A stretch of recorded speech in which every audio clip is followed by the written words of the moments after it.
13 वर्षीय प्रिया दिल्ली की तपती हुई सड़क पर नंगे पांव खड़ी थी, दोनों हाथों से घिसी हुई केतली थामे हुए। गर्मी की तपिश उसकी त्वचा को झुलसा रही थी और हवा बसों और साइकिलों के शोर से गूंज रही थी। उसकी दादी की चाय की दुकान एक लकड़ी की गाड़ी से ज्यादा कुछ नहीं थी, लेकिन उसकी माँ के गुजर जाने के बाद उनके पास बस यही बची थी। उसके पिता चले गए, शराब और कर्ज में डूबे हुए। हर दिन सूर्योदय से पहले प्रिया दुकान लगाने में मदद करती थी। वह जगह साफ करती, कप साफ करती और पहली चाय डालती।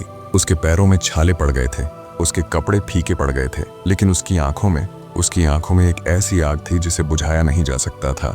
उसे नहीं पता था कि भविष्य में क्या होने वाला है, उसे बस इतना पता था, वह अदृश्य होने से थक चुकी थी। एक बरसात की दोपहर, एक आदमी जो एक कुरकुरे सूट में था, चाय पीने के लिए रुका। उसने धीरे से मुस्कुराते हुए कहा, यह पूरे हफ्ते की सबसे अच्छी चाय है। उसने उसे RS100 का नोट दिया और RS10 का कप दिया। बदले पैसे रख लो, उसने कहा, तुम में क्षमता है। यह वाक्य उसके दिमाग में कई दिनों तक गूंजता रहा। उस रात जब सड़क सो रही थी, प्रिया एक टिमटिमाती स्ट्रीट लाइट के नीचे बैठी थी। उसने एक पुरानी नोटबुक निकाली और बड़े अक्षरों में एक शब्द लिखा, CEO।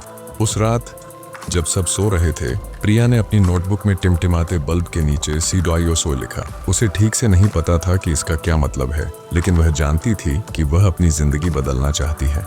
प्रिया अपनी 10वीं कक्षा की परीक्षा में फेल हो गई। पड़ोसियों ने उसका मजाक उड़ाया। एक चाय वाली लड़की बोर्ड पास करने की कोशिश कर रही है, क्या मजाक है। वह चुपचाप रोई। फिर उसने दोबारा कोशिश की। वह फिर से फेल हो गई और फिर दोबारा, लेकिन अपने चौथे प्रयास में वह पास हो गई।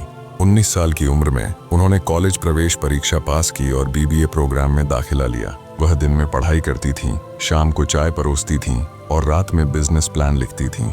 उन्होंने छोटे विक्रेताओं के लिए एक ऐप का विचार तैयार किया। उन्होंने इसका नाम व्यापारी रखा।